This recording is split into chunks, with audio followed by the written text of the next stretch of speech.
Ay guys, nagpaipit na ako. Nakalimutan ko mag-vlog. Sorry. Ito na po iniipitan niya pong ampyang.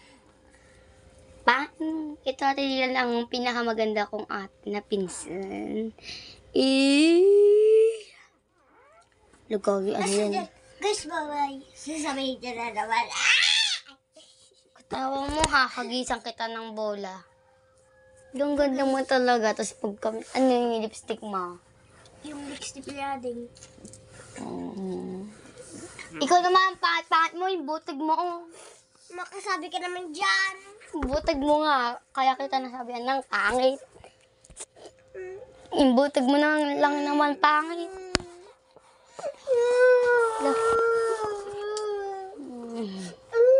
Bala ka papangit ka talaga na, natotoo.